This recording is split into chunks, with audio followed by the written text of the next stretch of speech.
Hello everyone, welcome to the Popcorn Session channel. Today, we're going to follow the saga during the end of the world. Enjoy today's show, and here we go. In 2009, the most powerful solar explosions occur on our sun. So, to understand this phenomenon, the American scientist Dr. Hellman goes to India to visit his friend, the astrophysicist Synopsis. Together, they descend into a copper mine at a depth of over 3 kilometers. At that moment, Synopsis urgently shows Hellman that after the solar explosion, a stream of particles began heating the Earth's core. The situation is so serious that underground waters are already boiling due to the high temperature. According to scientists, this will inevitably lead to a global catastrophe. Afterward, Dr. Hellman urgently returned to the United States to report the impending disaster to the head of the presidential administration, a man named Call, as quickly as possible. Disregarding protocol, Hellman barges into a hotel hosting a charity event. Initially, Call ridicules his concern, but after reading the report, he realizes that the matter is indeed serious. He rushes Hellman to meet with the President of the United States, Thomas Wilson. Almost a year passes, and the President of the United States is speaking at the G8 summit, sharing classified information with world leaders about the imminent end of the world. Immediately after this, the construction of gigantic ships begins in the Tibet Valley, on which the chosen ones can take refuge and survive the cataclysm. To make space for construction, the valley's inhabitants are relocated to other settlements. They are convinced that a dam is being built in the valley, and information about the end of the world is carefully concealed, with only those with construction experience being invited to stay. The year is now 2011, and they continue to hide the terrible truth from the common people. But the oligarchs are secretly buying tickets for the arks. The ticket costs €1 billion.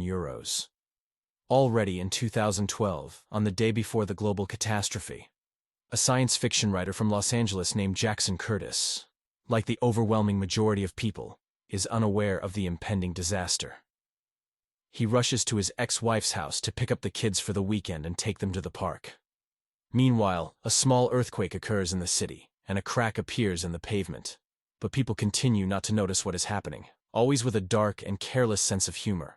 Jackson dedicates a lot of time to writing and hardly communicates with his children. So they are getting closer to their mother's new boyfriend, the plastic surgeon Gordon. Jackson understands that taking the kids to the park is a chance to bond with them. On the same morning, Dr. Hellman and Call visit the president to discuss the concerning geological situation in California. Hellman believes that the Earth's core is heating up much faster than his calculations predicted, and perhaps the evacuation needs to start much earlier than he anticipated.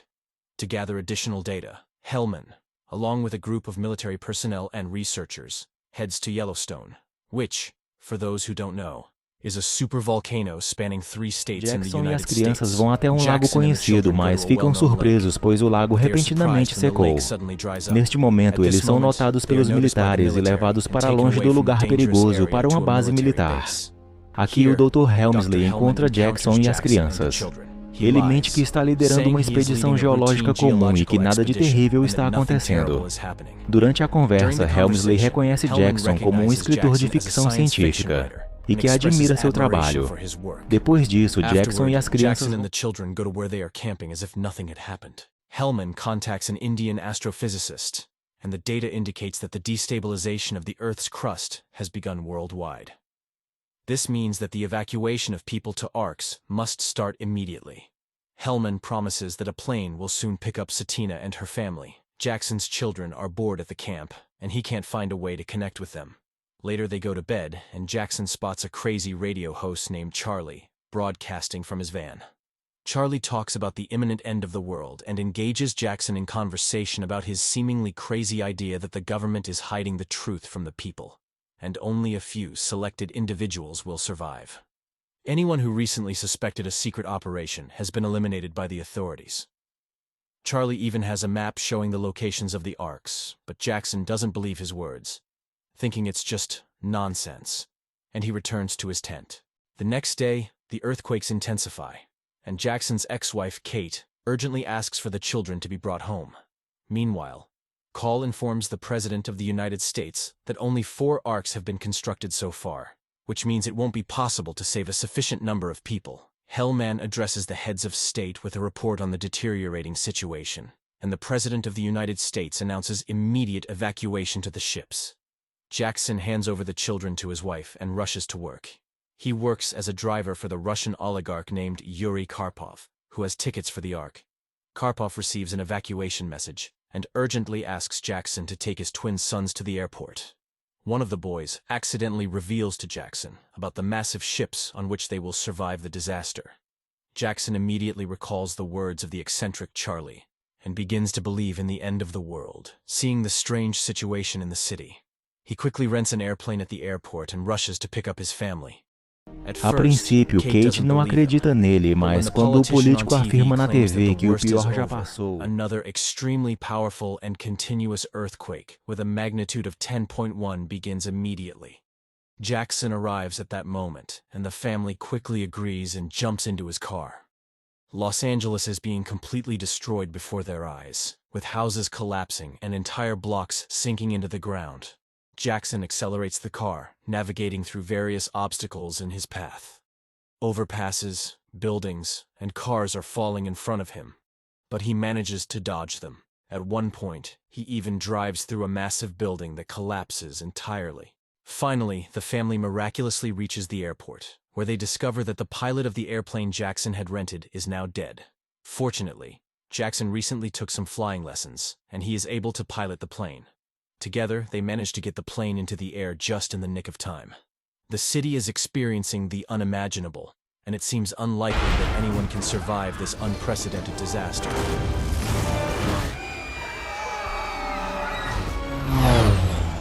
Soon, not only Los Angeles but also other cities along the coast become submerged. Jackson assures the family that they need to fly to Yellowstone to get a map from Charlie with the locations of the arcs. The airplane with Jackson's family manages to land in Yellowstone after a while to refuel. At this moment, Jackson rushes to find Charlie, and his daughter insists on going with him. Charlie is not in the van because he is already preparing for the end of the world on a nearby mountain. Jackson then takes Charlie's vehicle and sets out to search for him. After a moment, he manages to find him and asks him where the map is. At this instant, thousands of birds frantically show them that something terrible is about to happen. Charlie then reveals the location of the map and urges Jackson to flee, but he is determined to stay and witness everything up close on the mountain. Jackson then rushes back to the van and speeds to reach Gordon and the others on the plane. Charlie remains there amidst an erupting supervolcano and ends up being killed in the process. In Yellowstone, the real apocalypse begins, during which Jackson drives at high speed to reach the others. Gordon is already preparing for takeoff as it's no longer safe to stay there. Finally, after dodging debris from the volcano explosion and almost getting killed, Jackson arrives. After instructing his daughter to board the plane, he returns to the van to find the map. Once he has it in his hands, he runs just in time to reach the plane that is already taking off.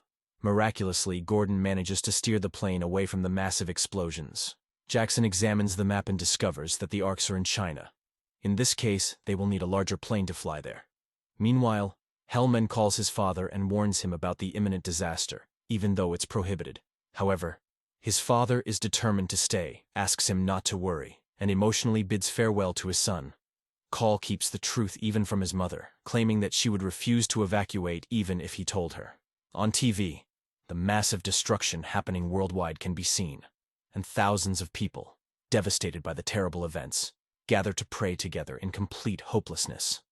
Seeing all of this, Hellman finds it unacceptable to continue hiding the truth from the people. But Call is strongly against making exaggerated statements until the chosen ones are on board the arcs. Call insists on the immediate evacuation of the president, but he retreats to the chapel and refuses to speak to anyone except Hellman. They then have a sincere conversation, and President Wilson believes that he hasn't done enough to save the people and decides to decline evacuation to share the fate of his people. He tells Hellman to board the plane, saying something truthful that in this new world they are about to venture into, a young scientist is worth much more than 20 old politicians. At the Las Vegas airport, the oligarch and his family haven't departed yet because their plane got stuck in a giant crater. Firefighters arrive, shouting that a mega ash cloud from the supervolcano is approaching the area and instructing everyone to take shelter. Hellman arrives at the evacuation plane, where the president was supposed to be, and reports to everyone that he refused to leave. Then, Call takes command. stating that the vice president died in the crash of his helicopter due to the eruption's ash clouds. An argument ensues between Hellman and Call, where Hellman is perplexed by the arrogance and rigidity of the head of the presidential administration, who, in turn, believes that excessive sentimentality will hinder the salvation of humanity. The president's daughter, Laura Wilson, also takes a seat on that plane. She bids a sad farewell to her father and accepts his decision to stay. President Wilson then addresses the nation live to reveal everything and declares that he will be with them, contradicting Call's assumptions. It can be seen that this did not lead to the anticipated riots. At that moment, the plane under Gordon's control arrives at the Las Vegas airport, but all flights have been canceled, and they have no idea how to travel to China. Jackson then sees Karpoff's family in line and, upon learning that Karpoff has tickets for the Ark, begs his former employer to take his family with them. At this moment, Karpoff's personal pilot named Sasha finds a functioning plane and is ready to fly it. However, they lack a co-pilot. Seeing the opportunity, Jackson suggests that Gordon knows how to pilot and could be the co-pilot. They then rush towards the enormous aircraft, the N-500, which is transporting luxury cars, despite the controller's prohibition and the damaged runway. Sasha and Gordon manage to get the plane off the ground.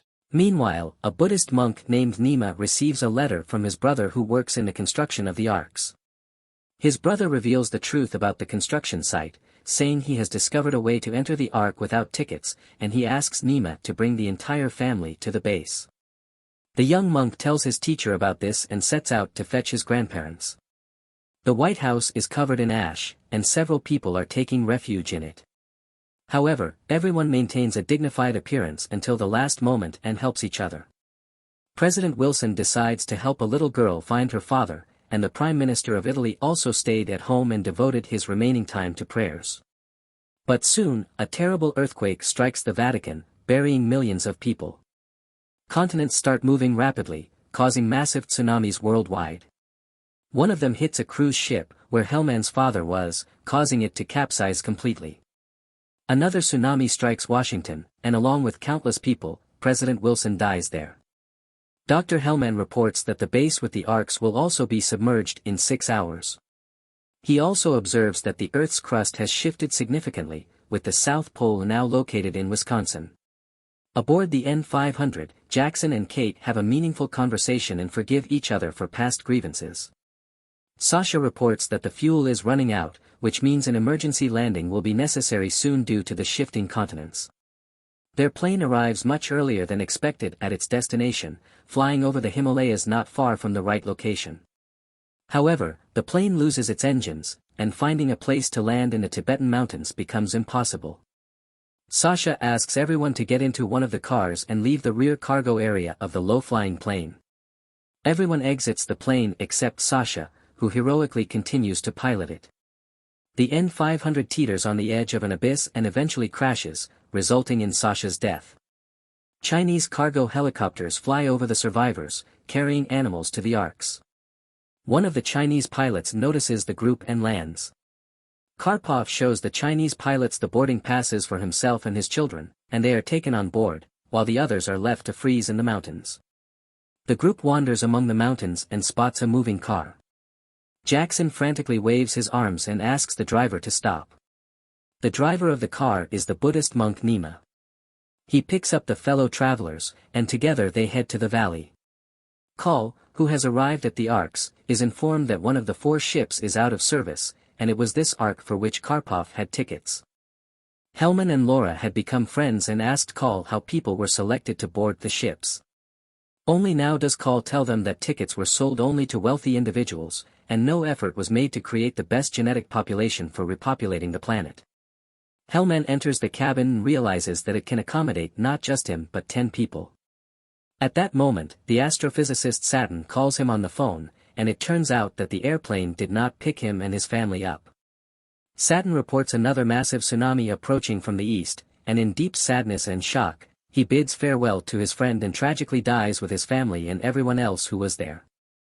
Hellman, furious and in a panic, rushes to input new data and reports that there is only half an hour left before the wave hits the arks. At the same time, Nima's car arrives at the base gates. His brother Dean refuses to take anyone besides his family, but Kate pleads with Nima's grandmother to at least take the children with her. After looking at her great-aunt, he insists that everyone should be taken, and he reluctantly agrees.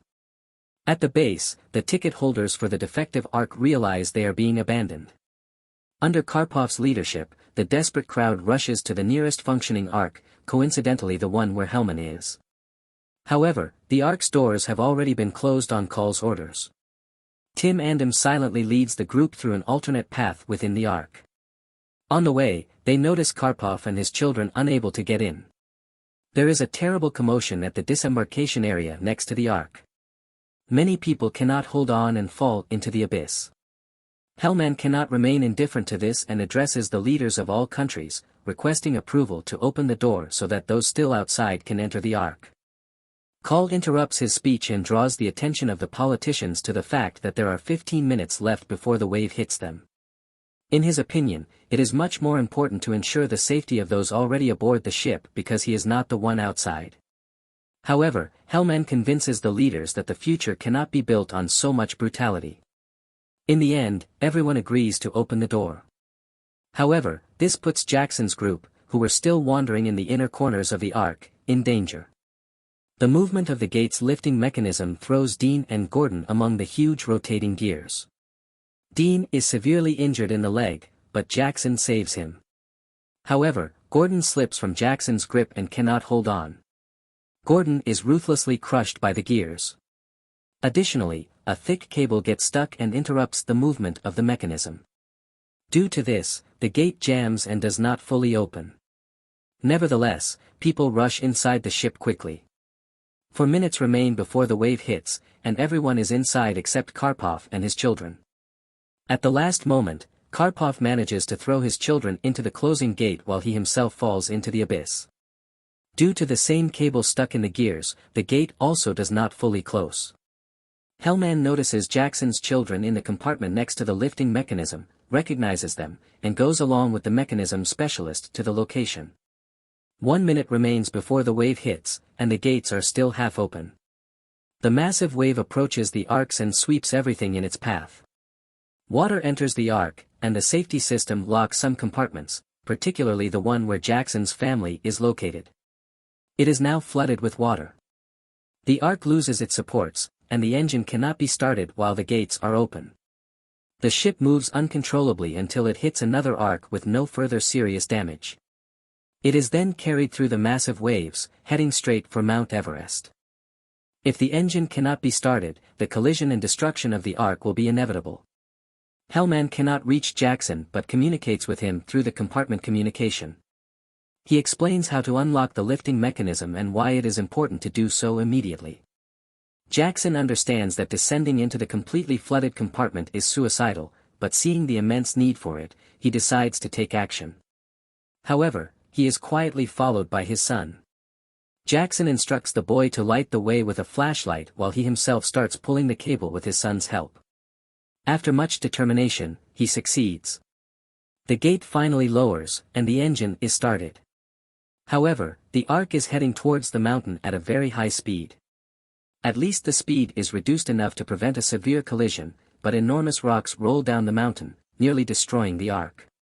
At the last moment, the Ark goes into reverse and moves away from the mountain.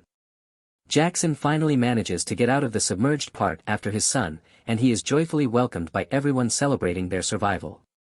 Time passes, and on the 27th day of the first year after the end of the world as we know it, the waters recede.